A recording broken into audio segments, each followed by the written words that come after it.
If the season of Easter is all about reflecting on the resurrection and the new life that we have in Jesus, then why, on this third Sunday after Easter, do we reflect on the Good Shepherd passage? The passage in John 10 on the Good Shepherd is one of the most loved passages in the Bible, certainly one of mine. It has this lovely image of Jesus, the Good Shepherd, protecting the sheep and leading them to where they need to be. However, this is only a very small part of the 42 verses of chapter 10. And when we look more carefully at it, we see some important realities that have been overlooked and are important for us today to consider, and will probably help us, or hopefully help us, to understand why this passage is here in the season of Easter and not in the season of Trinity, when we would normally reflect on how to be the people of God. So I intend this morning to look at the whole of the chapter in this sermon, not in detail, that's true, it'll take too long, but not just to look at the first 10 verses, because just to do that would be miss out on so much. So the first thing we need to reflect on is that when John wrote this gospel, there were no chapters and verses. The church included them later. This has led, I believe, to a misreading of the gospel and the other gospels and letters as well. This happens because we make false assumptions that the chapter marks a new beginning. But especially here in chapter 10, I don't think it does. The truly statements of John's gospel sum up what has been said, not what is about to be said. And that's true here. So we need to see chapter 10 in the light of what happened in chapter 9. In that chapter, a man born blind has been healed. And despite all the pressure from the religious leaders of the day, who see Jesus simply as a Sabbath rule breaker, the man sees Jesus as a prophet, as one sent from God, and sticks to him despite all the opposition. Chapter 10 seems to be a commentary on what has occurred, therefore, in chapter 9, and it will then further have its practical outworkings when we get to chapter 18 at the arrest of Jesus before his crucifixion. My favourite commentator, Frederick Dale Brunner, breaks down the chapter into 4 sections. Jesus' true ministers, in the passage we have today. Jesus' true work, in the next 10 verses. Jesus' true church, in the next 8. And then the final 11 verses, Jesus, the true person. This is better understood with Jesus as the true gate and his teaching that faithful shepherds are Christ-centered. Then Jesus as the true shepherd reveals that Jesus is the one good shepherd who saves substitutionally. The reflection on Jesus as true church means that only true sheep trust Jesus and him alone, and Jesus in return keeps them safe. And the final reflection is that the one true Son is Jesus, whom the Father has sent. There are 4 main players or groups of players. The sheep, who are the people of God, but they are not all humankind. They are the ones who truly belong to God, and not everyone does. We see this, for example, in Revelation 20, when Satan is bound for the 1,000 years, and all the nations live under the gentle reign of Christ for that millennia. However, when Satan is released, those who are not the true people of God flock to Satan's side, even though they've had the 1,000-year reign, and therefore meet the end that is due to him as well. The sheep that Jesus has are obviously the people of Israel, but in verse 16 he speaks of other sheep, thus people outside the holy nation. However, even within Israel, some may not be his because they simply refuse to recognize him. That's certainly true for the religious leaders, as we saw in chapter 9. The second group are the ones who are called thieves and robbers. These are not people outside the church. They are actually people inside the church. In chapter 9, they are the religious leaders who slam the healing of the blind man simply because it happened on the Sabbath.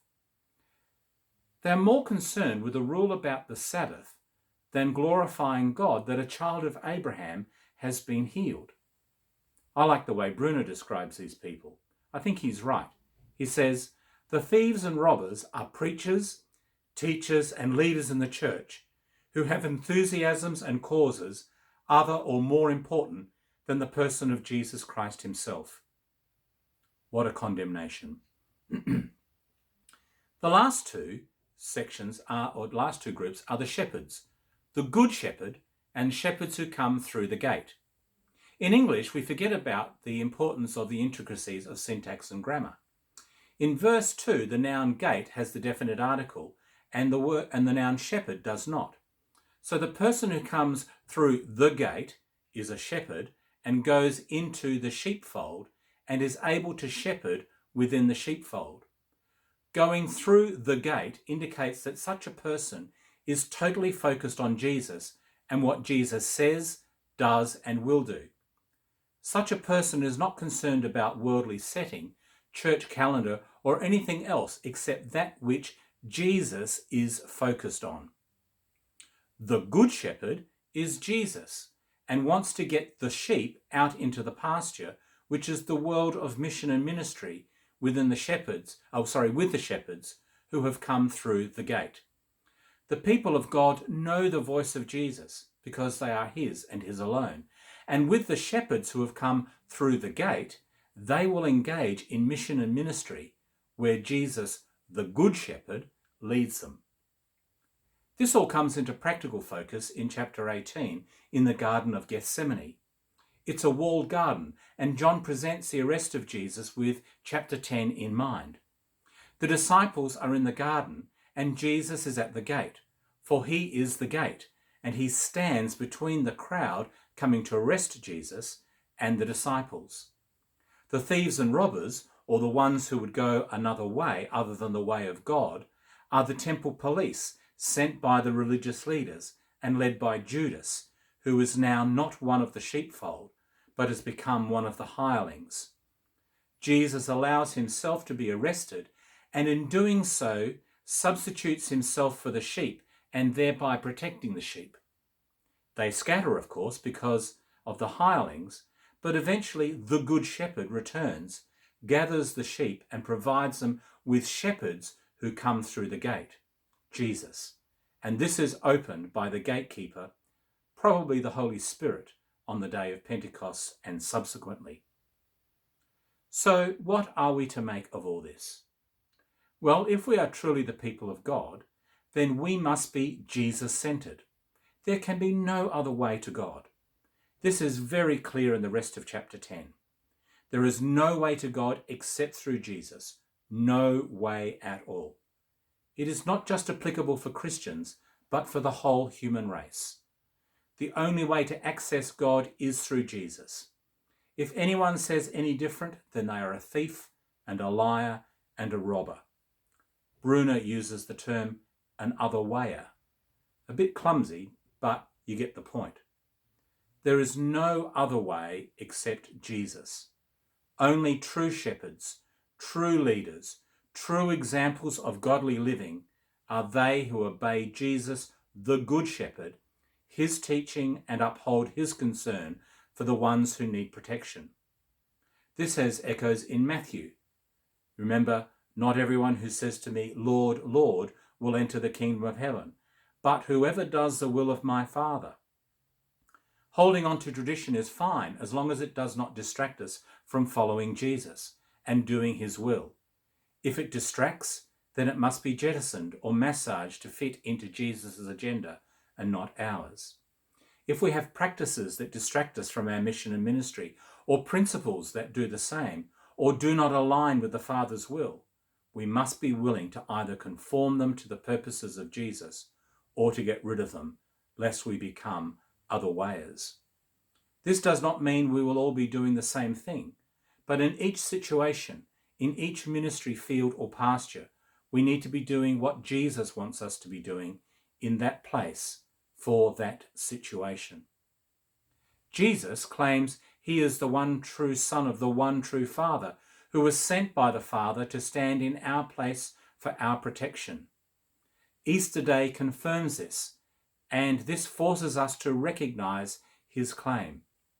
He is no longer just a good teacher, or a teacher with a new and helpful message that we can fit into our life as we wish or will, and so therefore become better people. The resurrection, Easter Day, says to the world and to us, all that Jesus said and did is true, and now we have a choice to make, either be a part of his sheepfold or not. If we are truly his people, we will hear his voice. We will respond to the leaders who come to us through the gate, and we will engage in mission and ministry in the pasture or mission field that Jesus has preordained for each of us. But we have to keep our ears attentive to his voice so that we do not get distracted or misled.